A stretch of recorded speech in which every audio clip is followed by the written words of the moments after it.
Hello friends, so here we are again. I'm filming another video for you guys on YouTube, obviously, and I'd really like to have an awesome setup with really nice lights and awesome cameras and great audio, and I'm really working on that. But in the meantime, welcome to my humble little sitting room. Today I want to introduce you guys a little bit to the double stroke. So some of you might know what that is, some of you might not, so I'm just going to go right from the start. Our most common rudiment for drumming, any drumming, and this is not just on the cajon, this is drum kit, this is any percussions, is what we call our single stroke. That would be right, left, right, left, right, left, right, left. So our double stroke would be right, right, left, left, right, right, left, left. And then you can take it even further and you can do like a fusion or a mix of your double stroke and your single stroke, which could be, for example, used in a simple paradiddle: right, left, right, right, left, right, left, left.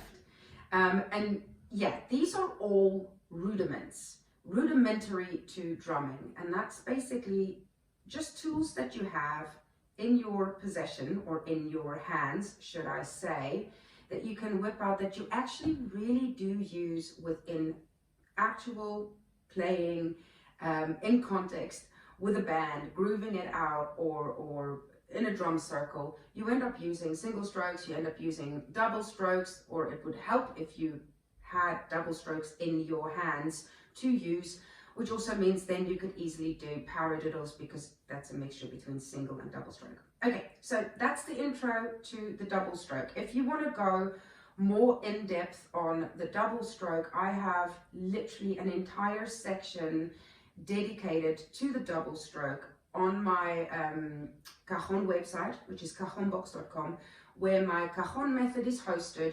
It's really going in depth into the techniques, into building you up as a player. So if you really want to get into your super hardcore technique, there are like really tons of step-by-step video lessons, and on top of it, for every single lesson there is like an extensive practice along video lesson where I practice with you like I would in my house when I'm practicing, with a metronome, starting at a very slow speed. And there are a ton of different double stroke exercises and techniques that we look at on the modern method for Cajon on my website. So go check that out if you really want to get deeper into this.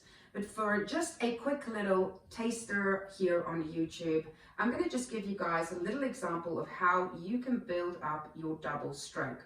To start with, I think you could just, even without anything, just start to play your double stroke on the cajon to get a little bit more familiar with it.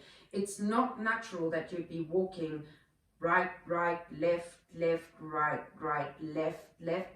So it does take a little bit more focus and concentration to get the hang of the double stroke. So right, right, left, left, right, right, left, left. I would suggest that you use just a very comfortable position where your hands are.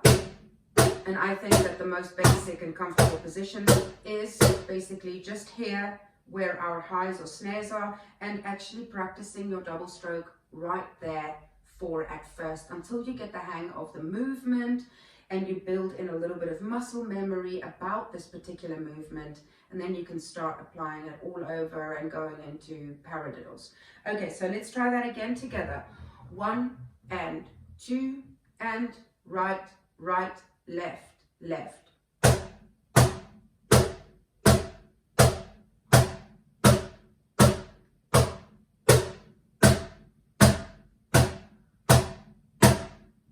Okay, please note my technique here. I'm really not using my arms, and that's why I also have an entire dedicated section on my Cajon method on my website to training you about the basic foundational technique, which you need to get in for your highs, using your wrist a lot more for your higher strokes, because once you start building on other rudiments and techniques like the double stroke and like the paradiddle, you're definitely going to need that technique already kind of laid down as a foundational strength because otherwise, I mean, this is not, okay, I know I'm over exaggerating, but still, my arms are very stiff at the moment if I'm playing with my arms. There's a lot of energy being expended here that's unnecessary. So just as a little side note, you might want to go and check out some of my technique lessons also on my YouTube channel about really your striking technique. Okay, so we're really using our wrist here. It is good, as usual, to always start practicing pretty slowly so that you control every movement and you make sure that whatever it is that you're training your muscles to do is correct and not incorrect. Because when you train yourself to do something incorrectly, it takes you double the time. You need to first unlearn the bad technique or bad habit or bad training and then relearn it in the right way. So it's just so much better to start a little bit slower, be a bit more steady and get it right the first time around. Okay, so another thing to note is that every single stroke should ideally be evenly placed. So it really should sound like your single stroke, except that you're actually playing double stroke. I'll give you an example. Single stroke, right, left, right, left. Double stroke.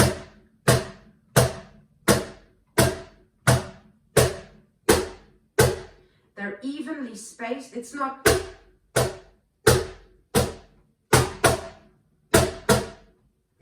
And I know I'm over-exaggerating when I'm giving you these examples, but it gives you... I don't know how to do this in another way because I've trained myself well to do it. So,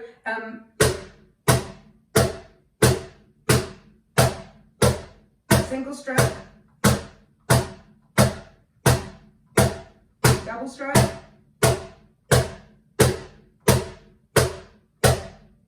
single stroke,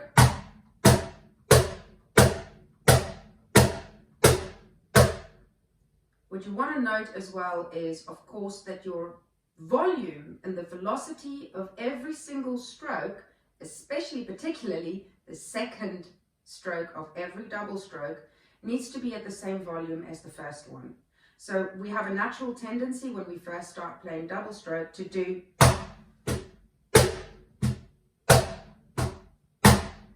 expending all our energy on the first stroke, and because we're not used to doing the second stroke and our muscles aren't really trained quite there yet, and neither is our brain, the second stroke tends to be more like a ghost note than an actual accent. And that's just, yeah, that's not how you want to do your double strokes. You want them to be very even, very precise. So it is going to take a little bit of time. Obviously, you want to do the practicing of your double stroke, like with any exercise, especially if you want to go into having a beautiful sound and a strong technique and doing what you do excellently with a metronome. So I'm always an advocate for metronome. I don't believe that you need to always play like a metronome when you're playing live and you're doing music and you're out with the band. But when you're practicing, you really want to build in a strong internal tempo. There's nothing more annoying than a cajon player or a drummer who's speeding up or slowing down and unable to keep a steady time. And this is really going to aid you in this. And on top of it, it's going to be a form of a mentor. The metronome is really, see it as a mentor. It will show you when you're off. And that's very helpful, especially when you're alone at home and you don't necessarily have a teacher who is checking up and telling you, you need to correct this over here. So let's just run through just practicing the basic, simple double stroke with the metronome at 50 BPM. So that's pretty slow. That means you can really focus on your technique, make sure that every single stroke is evenly placed and that your volume and your velocity is on the same level so that it sounds pretty much like a single stroke. We're going to start excruciatingly slow at 40 beats per minute. 1 and 2 and 3 and 4 and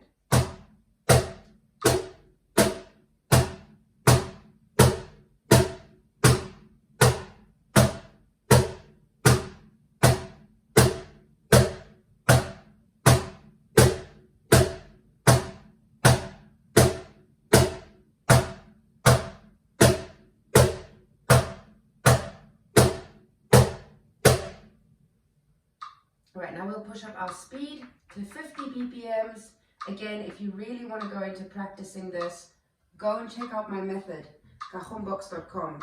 It's really awesome. You've got really long practice, long sessions on there. 1 and 2 and 3 and 4 and...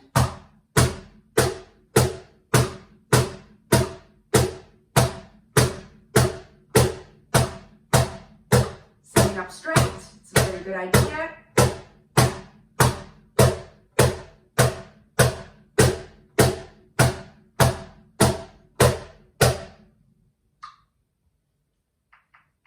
Let's go up to 60 beats per minute. So we're jumping 10 beats per minute every round. 1 and 2 and 3 and 4 and...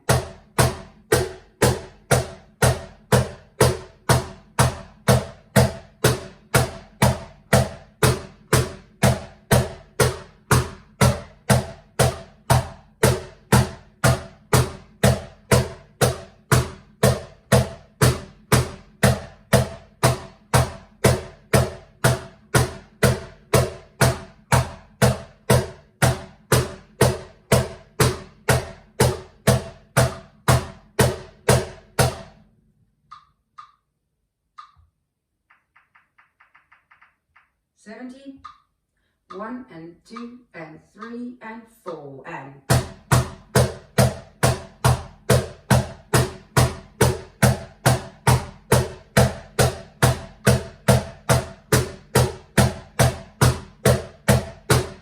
Keep going.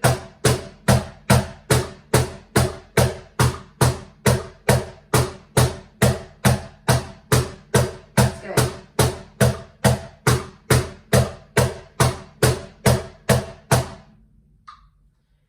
If you're a beginner on this, I wouldn't suggest going faster than this. I would literally spend something like 10 minutes. This is kind of what I would suggest. Starting at 40 BPMs, maybe staying on the 40 BPMs for like 3 or 4 minutes until you really get the hang of it. You've really told, your brain has looked at your hands and told your wrists, move it up, get it all even and equal. You can kind of over-exaggerate your movements as you're doing it that slowly, which is just going to overemphasize this for your mind and for your muscles. It's going to help you to learn it faster and actually set it there more solidly, if that makes sense. And then moving up to 50 BPMs, 60 BPMs, and 70 BPMs. I would literally just stay there if I'm a total new beginner on doubles for now. There's a lot more things to do with the doubles, and again, like I said before, really if you're already a little bit savvy with doubles and this was very easy for you to do up to 70 BPMs, really you got to go and check out my modern method for Cajon on cajonbox.com, where I have my step-by-step module. You've got like a ton of awesome exercises. A lot of them are a little bit more advanced and some of them are quite a lot more advanced. We do go fast and we do go into deeper things, but it actually all starts on ground zero. So even if you're brand new and you really want to like just really start doing this well and not kind of on the sidelines, I really would suggest going to check that out. It's really going to help you. And also to let you guys know, this video has been sponsored by my beautiful Cruz Cajon. So this is my own brand of cajons. They're handcrafted by an incredible artisan in Andalusia in Spain. I've been developing and improving these bad boys for over the last 12 years and I'm so proud of them. They really are the best cajons you can find on the market. Only available at my website, cajonbox.com. I'll see you guys really soon for our lesson next week, and in the meantime, go and practice these doubles because we're going to start building a little bit on this as well. I'll see you guys soon. Bye.